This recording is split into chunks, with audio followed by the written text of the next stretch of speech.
ጠብታ ክፍል 2 ወንድ ልጅ በመወለዱ በአቶ ታረቀኝ ቤት የነበረው የኩርፊያና የዝምታ አሁን በፌሽታና በደስታ ተሞልቷል። ሁሉም ሰው እየመጣ ደስታውን እየገለጸ ይሄዳል። አቶ ታረቀኝም ገና ሕፃኑን በአራስነቱ ከነደሙ እያነሳ ያቅፈዋል። በዚያን ጊዜ እነማለፊያና አድና እጅግ መናደድ ጀመሩ። አቶ ታረቀኝ ለደስታው ማኪያጃ የሚሆን 2 ፍሪዳ በሬ ጥሎ ዘመድ ጎረቤቱን ጠርቶ ደስታውን ማካፈል ጀመረ።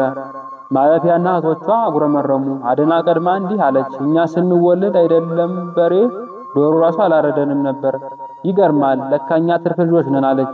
ማለፊያ ቀጠለችና አዎ አሁንም ሁሉን ነገር ተገለጠልኝ በማለት ከንፈሯን ነክሳ ራሷን አወዛወዘች። ሁሉም ሴቶች አቶ ታረቀኝን በንዴትና በጥላቻ ተመለከቱት። አቶ ታረቀኝ የመጨረሻ ማለትም በቅርብ ለተወለደው ሕፃን ስም ለማውጣት ሁሉም ከየስራው ሲመለሱ ማታ ላይ ከእራት በኋላ ቤተሰቡ ጉባኤው ተቀመጡ።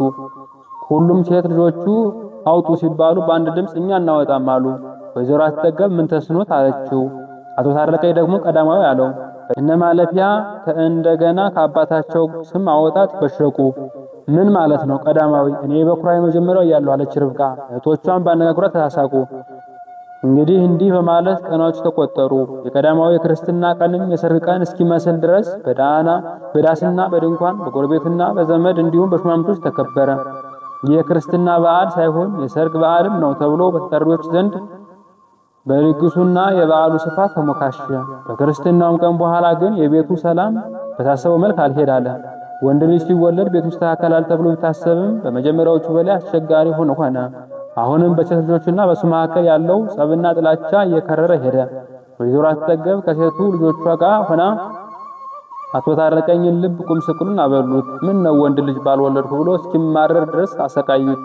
እድሜውም እየሄደ ነበርና የነሱን ንዝንዝና ጭቅጭቅ መቋቋም አልቻለም። ሕፃኑ ቀዳማዊ 2 ዓመት ሞላው። አንድ ቀን አቶ ታረቀኝ ከወደ ጫካ ቆይቶ ሲመጣ ሕፃኑ እያለቀሰ ያገኘዋል። እናቱ ወይዘሮ አትጠገብ አጠገቡ አልነበረችም። ትታው ወደ መንደር ቡና ለመጣ ሄዳ ነበር። ቤቱ ውስጥ ማንም አልነበረም። በዚያን ጊዜ አይፈጣሪ ልትቆጣኝ ነው አይደል? ወደ ማምሻዬ እድሜ እንዲህ መከራዬን የምታበላው አለ። ቀዳማዊ ማልቀሱን ቀጠለ። ያባብለው ሞከረ፣ አልቻለም። ሕፃኑን ተመለከተው። እንባዎቹ ይወርዳሉ። ተሰቅስቆ ያለቅሳል። ምን እንደሚያደርግ ግራ ገባው። አነሳውና አዘለው። ነገር ግን አሁንም ማልቀሱን አላቆመም።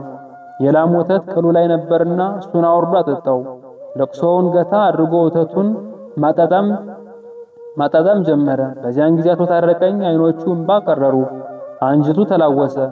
ምን አለ ቀደም ብለህ ብትወጣ፣ ምን አለ ቀደም ብለህ ብትመጣ፣ በብቸኝነት ስትሰቃይ፣ ምን አለ በወጣትነት የመተህ አብረን ብናድግ በማለት ሕፃኑን ያወራዋል። በዚያን ጊዜ ከስንት ሰዓት በኋላ ወይዘሮ አትጠገብ መጣች። እንዴት ባዶ ቤት ልጁን ተሽተሻለሽ? አለ አቶ ታረቀኝ። ምን ይሆናል?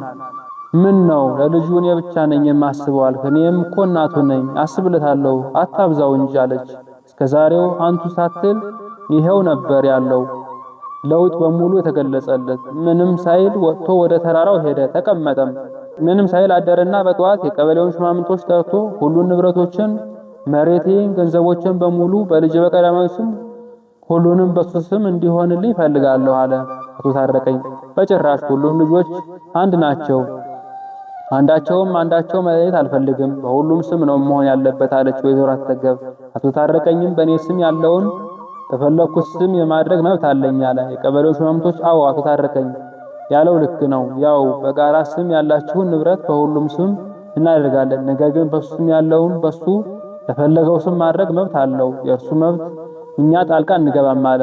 የስም ዝውውር ተጠናቀቀ። ሁሉም ንብረት ማለት ይቻላል በቀዳማዊም ስም ሆነ። ከዚህም በኋላ ለእኔ ብለሽ ሳይሆን ለራስሽ ብለሽ፣ ከእነዛ ልጆችሽ ለእኔ ብለሽ ሳይሆን ለራሳቸው ሲሉ ይህን ሕፃን በጋራ ይንከባከባሉ አለ። ወይዘሮ አትጠገብ ተናደደች። ሁሉም ነገር ለተፈጠረው ነገር ለልጆቿ ነገረቻቸው። እና ሁሉንም ሀብት በቀዳማዊ ስም ሆነ እያልሽ ነው አለች ማለፊያ። አዎ ልጄ፣ እኔም ምንም ማድረግ የምችለውን ሁሉ አድርጊያለሁ።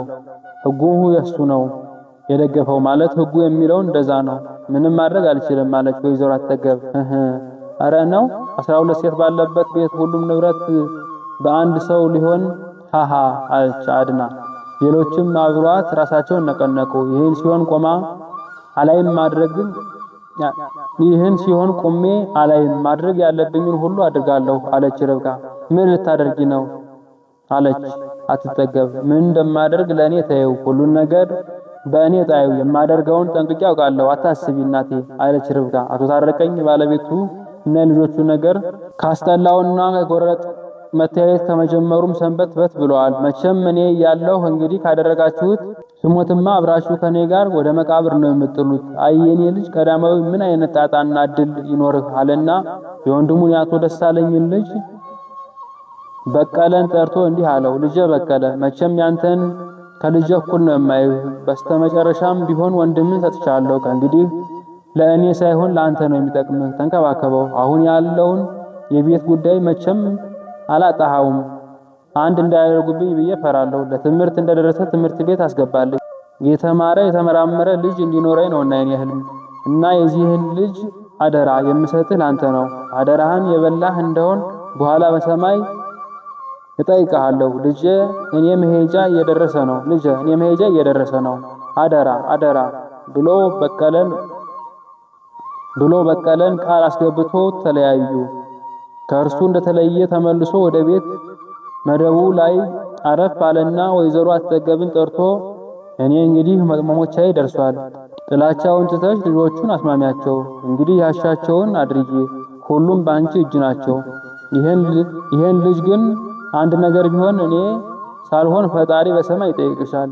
ልክ ለትምህርት እንደደረሰ 7 ዓመት ሲሞላው ትምህርት ቤት አስገቢልኝ፣ የቄስ ትምህርትም ይማር አላትና ጋደም ብሎ ምንም ሳይታመም ከወዲያኛው አሸለበ።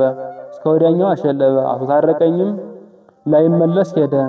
ቤቱ በለቅሶና በዋይታ ተሞላ።